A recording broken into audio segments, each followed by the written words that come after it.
야곱은 드디어 이제 형을 속이고 아버지를 속였습니다. 그 이름처럼 정말 속이는 자가 돼서 도망자 신세가 됩니다. 그렇게 하란 땅을 향해 도망치던 중 야곱은 한 곳에 이르러서 돌을 베개 삼아 잠을 이루게 됩니다. 그때 야곱이 꿈을 꾸게 되는데 그 꿈에서 하나님께서 야곱에게 나타나셔서 언약하시며 약속하십니다. 오늘 말씀 15절에 보시면 내가 너와 함께 있어 내가 어디로 가든지 너를 지키며 너를 이끌어 이 땅으로 돌아오게 할지라. 내가 내게 허락한 것을 다 이루기까지 너를 떠나지 아니하리라. 이렇게 하나님께서 약속하십니다. 여러분 좀 신기하지 않습니까? 형을 속이고 아버지 이삭도 속여서 도망자가 된 야곱에게 나타나셔서 하시는 이 하나님의 말씀이 내가 너와 함께 하겠다. 내가 너를 이 땅으로 다시 돌아오도록 회복하고 그 약속을 이루기까지 나는 너를 결코 떠나지 않는다 하시는 이 하나님의 말씀이 너무 신기합니다. 여러분 우리는 야곱의 이 사건을 통하여 중요한 영적인 교훈을 얻게 됩니다. 그 첫 번째는 하나님께서는 하나님의 백성의 삶을 하나님의 주권으로 인도하신다는 것입니다. 여러분 야곱은 도망자 신세가 돼서 들판에서 돌베개를 베고 잠이 듭니다. 이런 상황만 놓고 본다면 야곱의 인생은 성공한 인생입니까? 실패한 인생입니까? 완전히 밑바닥을 치고 있는 것처럼 보입니다. 실패한 것처럼 보입니다. 그러나 그 자리는 곧 하나님을 만나는 은혜의 자리가 됩니다. 하나님이 야곱의 인생을 놓지 않고 계셨기 때문입니다. 여러분 우리 믿는 사람들도 이처럼 인생의 절망과 실패의 순간에도 하나님을 신뢰할 수 있는 까닭은 하나님께서 여전히 우리를 붙들고 계시고 또 우리와 함께 하시기를 중단하지 않으시기 때문입니다.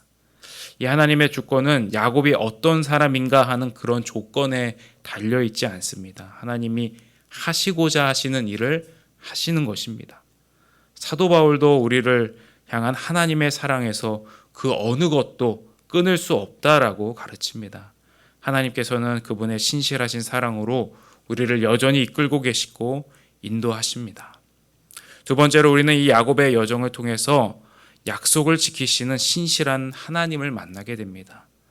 꿈에서 야곱에게 하나님의 말씀을 보면은 아브라함과 또 이삭에게 주셨던 그 많은 자손과 땅에 대한 축복이 오늘 말씀에 나오는 야곱에게도 그대로 적용됩니다. 그러니까 하나님께서 아브라함의 하나님이 되시고 이삭의 하나님이 되신 것처럼 이제는 야곱의 하나님이 되어주시겠다는 것이죠. 그러면 여러분 왜 하나님께서는 장자인 에서가 아니라 야곱을 선택하십니까? 오늘 말씀 중간에 보시면 에서가 이스마엘의 딸과 결혼하는 이야기가 중간에 삽입되어 있습니다. 그러니까 에서의 인생의 궤적을 계속 보면은 반복적으로 아주 일관되게 나타나는 게 뭐냐면 하나님의 말씀을 무시하고 하나님의 언약을 가볍게 여기는 삶의 패턴이 반복된다는 겁니다. 다시 말하면 에서는 사실 스스로 자기 앞에 있는 복을 걷어차 버린 셈입니다. 왜요? 눈앞에 보이는 것을 보이지 않는 하나님의 언약보다 더 가치 있게 여긴 그런 경솔한 태도 때문입니다. 여러분 그렇다고 야곱은 좀 나은 사람이기 때문에 하나님이 야곱을 부르셨을까요? 그렇지 않습니다. 야곱도 형을 속이고 아버지도 속입니다. 떳떳하지 못한 모습입니다. 그런데 하나님께서는 그런 야곱을 붙드셔서 결국에는 이스라엘로 만드십니다. 그가 12지파의 조상이 되도록 하나님이 야곱의 인생을 신실하게 이끌어 가십니다. 여러분 마지막 세 번째로 우리는 야곱의 여정을 통해서 하나님을 만난 사람의 합당한 삶의 응답이 무엇인가를 배우게 됩니다. 야곱은 꿈에서 나타나신 여호와 하나님을 경외하며 그 자리를 구별하여 베델, 하나님의 집이다 이렇게 이름합니다. 하나님이 분명히 여기서 나를 만나셨다는 거죠. 그리고 고백합니다. 하나님께서 약속하신 대로 나를 이곳으로 돌아오게 해주시면 하나님께 저의 모든 소유 가운데 10분의 1을 바치겠습니다. 여러분 야곱은 지금 하나님 앞에 중요한 결정을 내렸습니다.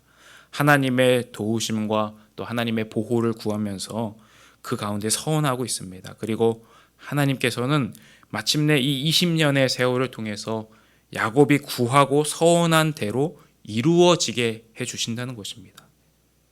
여러분, 그래서 우리가 하나님 앞에 드리는 믿음의 고백이 참 중요합니다. 우리가 믿음 안에서 간구하고 구하는 것을 의심하지 않고 이미 받은 줄 알고 하나님이 이미 일하시며 이루고 계신다는 것을 신뢰하고 감사하는 것이 우리 믿는 자들이 지녀야 할 신앙의 자세입니다. 야고보서 1장의 말씀에도 이렇게 말씀합니다. 너희 중에 누구든지 지혜가 부족하거든 모든 사람에게 후히 주시고 꾸짖지 아니하시는 하나님께 구하라.